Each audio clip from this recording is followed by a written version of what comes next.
De bestiario, casa tomada.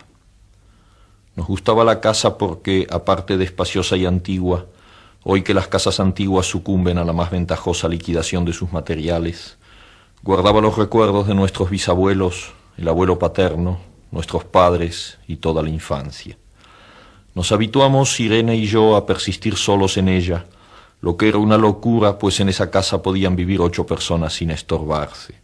Hacíamos la limpieza por la mañana, levantándonos a las 7, y a eso de las 11 yo le dejaba a Irene las últimas habitaciones por repasar y me iba a la cocina. Almorzábamos a mediodía, siempre puntuales. Ya no quedaba nada por hacer, fuera de unos pocos platos sucios. Nos resultaba grato almorzar, pensando en la casa profunda y silenciosa, y cómo nos bastábamos para mantenerla limpia. A veces llegamos a creer que era ella la que no nos dejó casarnos. Irene rechazó 2 pretendientes sin mayor motivo. A mí se me murió María Esther antes de que llegáramos a comprometernos.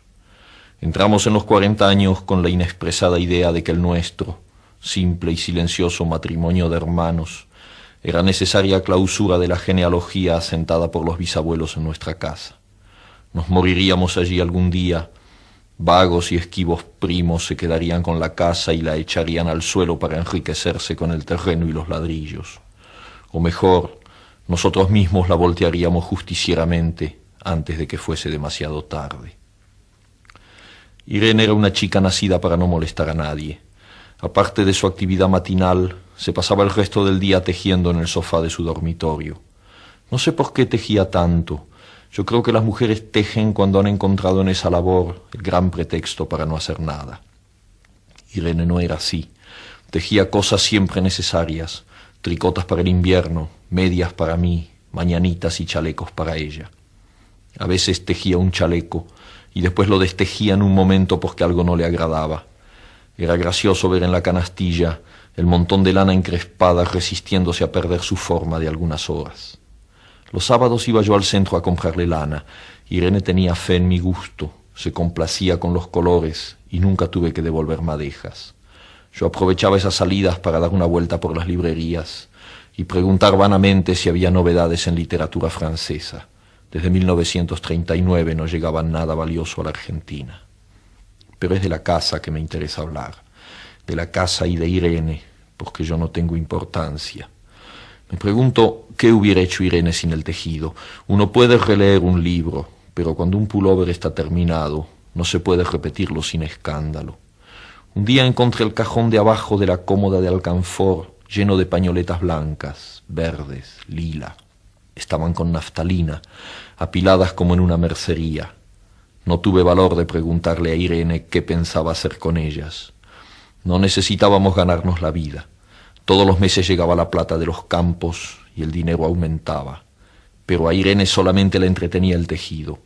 Mostraba una destreza maravillosa y a mí se me iban las horas viéndole las manos como erizos plateados, agujas yendo y viniendo y 1 y 2 canastillas en el suelo donde se agitaban constantemente los ovillos. Era hermoso. ¿Cómo no acordarme de la distribución de la casa? El comedor, una sala con gobelinos, la biblioteca y 3 dormitorios grandes que daban en la parte más retirada, la que mira hacia Rodríguez Peña. Solamente un pasillo con su maciza puerta de roble aislaba esa parte del ala delantera donde había un baño, la cocina, nuestros dormitorios y el living central al cual comunicaban los dormitorios y el pasillo. Se entraba a la casa por un zaguán con mayólica y la puerta cancel daba al living. De manera que uno entraba por el zaguán, abría la cancel y pasaba al living. Tenía a los lados las puertas de nuestros dormitorios y al frente el pasillo que conducía a la parte más retirada. Avanzando por el pasillo, se franqueaba la puerta de roble y más allá empezaba el otro lado de la casa. O bien se podía girar a la izquierda justamente antes de la puerta y seguir por un pasillo más estrecho que llevaba a la cocina y el baño. Cuando la puerta estaba abierta, advertía uno que la casa era muy grande. Si no, daba la impresión de un departamento de los que se edifican ahora apenas para moverse. Irene y yo vivíamos siempre en esta parte de la casa. Casi nunca íbamos más allá de la puerta de roble. salvo para hacer la limpieza, pues es increíble cómo se junta tierra en los muebles. Buenos Aires era una ciudad limpia, pero eso lo debe a sus habitantes y no a otra cosa. Hay demasiada tierra en el aire. Apenas sopla una ráfaga, se palpa el polvo en los mármoles de las consolas y entre los rombos de las carpetas de macramé. Da trabajo sacarlo bien con plumero. Vuela y se suspende en el aire. Un momento después se deposita de nuevo en los muebles y los pianos. Lo recordaré siempre con claridad, porque fue simple y sin circunstancias inútiles. Irene estaba tejiendo en su dormitorio. Eran las 8 de la noche y de repente se me ocurrió poner al fuego la pavita del mate. Fui por el pasillo hasta enfrentar la entornada puerta de roble y daba la vuelta al codo que llevaba a la cocina cuando escuché algo en el comedor o la biblioteca. El sonido venía impreciso y sordo, como un volcarse de silla sobre la alfombra o un ahogado susurro de conversación. También lo oí al mismo tiempo o un segundo después en el fondo del pasillo que traía desde aquellas piezas hasta la puerta. Me tiré contra la puerta antes de que fuera demasiado tarde. La cerré de golpe apoyando el cuerpo. Felizmente la llave estaba puesta de nuestro lado y además corrí el gran cerrojo para más seguridad. Fui a la cocina. Calenté la pavita y cuando estuve de vuelta con la bandeja del mate le dije a Irene: tuve que cerrar la puerta del pasillo.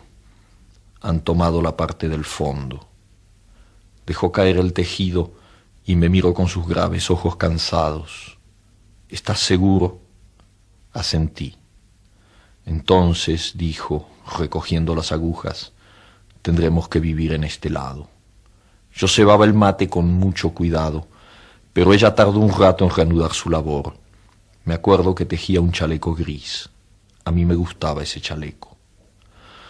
Los primeros días nos pareció penoso porque ambos habíamos dejado en la parte tomada muchas cosas que queríamos. Mis libros de literatura francesa, por ejemplo, estaban todos en la biblioteca. Irene extrañaba unas carpetas, un par de pantuflas que tanto la abrigaban en invierno.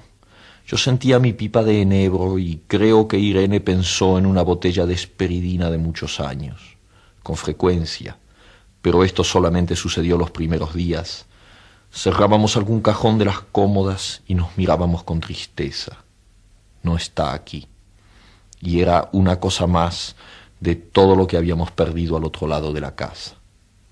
Pero también tuvimos ventajas.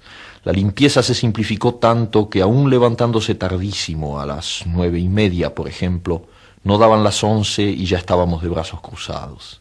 Irene se acostumbró a ir conmigo a la cocina y ayudarme a preparar el almuerzo. Lo pensamos bien y se decidió esto. Mientras yo preparaba el almuerzo, Irene cocinaría platos para comer fríos de noche. Nos alegramos, porque siempre resulta molesto tener que abandonar los dormitorios al atardecer y ponerse a cocinar. Ahora nos bastaba con la mesa en el dormitorio de Irene y las fuentes de comida fiambre. Irene estaba contenta porque le quedaba más tiempo para tejer. Yo andaba un poco perdido a causa de los libros, pero por no afligir a mi hermana me puse a revisar la colección de estampillas de papá y eso me sirvió para matar el tiempo. Nos divertíamos mucho, cada uno en sus cosas, casi siempre reunidos en el dormitorio de Irene, que era más cómodo. A veces Irene decía: fíjate este punto que se me ha ocurrido, ¿no da un dibujo de trébol? Un rato después era yo el que le ponía ante los ojos un cuadradito de papel para que viese el mérito de algún sello de Eupen y Malmedy. Estábamos bien y poco a poco empezábamos a no pensar. Se puede vivir sin pensar. Cuando Irene soñaba en alta voz, yo me desvelaba enseguida. Nunca pude habituarme a esa voz de estatua o papagayo, voz que viene de los sueños y no de la garganta.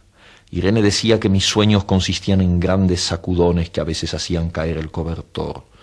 Nuestros dormitorios tenían el living de por medio, pero de noche se escuchaba cualquier cosa en la casa. Nos oíamos respirar, toser, presentíamos el ademán que conduce a la llave del velador, los mutuos y frecuentes insomnios. Aparte de eso, todo estaba callado en la casa. De día eran los rumores domésticos, el roce metálico de las agujas de tejer, un crujido al pasar las hojas del álbum filatélico. La puerta de roble, creo haberlo dicho, era maciza. En la cocina y el baño que quedaban tocando la parte tomada, nos poníamos a hablar en voz más alta o Irene cantaba canciones de cuna. En una cocina hay demasiado ruido de loza y vidrios para que otros sonidos irrumpan en ella.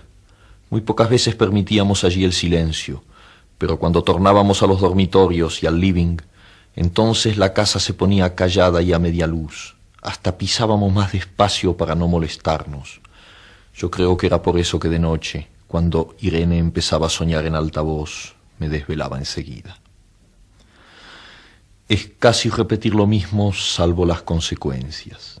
De noche siento sed, y antes de acostarnos le dije a Irene que iba hasta la cocina a servirme un vaso de agua. Desde la puerta del dormitorio, ella tejía. Oí ruido en la cocina. Tal vez en la cocina o tal vez en el baño, porque el codo del pasillo apagaba el sonido. A Irene le llamó la atención mi brusca manera de detenerme y vino a mi lado sin decir palabra. Nos quedamos escuchando los ruidos, notando claramente que eran de este lado de la puerta del roble, en la cocina y el baño, o en el pasillo mismo donde empezaba el codo casi al lado nuestro. No nos miramos siquiera. Apreté el brazo de Irene y la hice correr conmigo hasta la puerta cancel sin volvernos hacia atrás.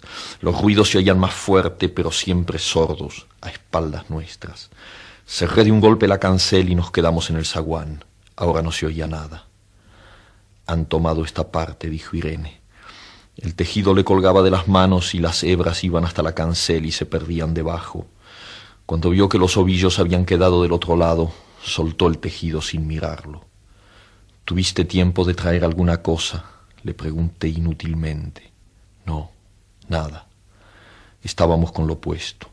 Me acordé de los 15.000 pesos en el armario de mi dormitorio. Ya era tarde ahora. Como me quedaba el reloj pulsera, vi que eran las 11 de la noche. Rodeé con mi brazo la cintura de Irene. Yo creo que ella estaba llorando y salimos así a la calle. Antes de alejarnos tuve lástima. Cerré bien la puerta de entrada y tiré la llave a la alcantarilla. No fuese que a algún pobre diablo se le ocurriera robar y se metiera en la casa, a esa hora y con la casa tomada.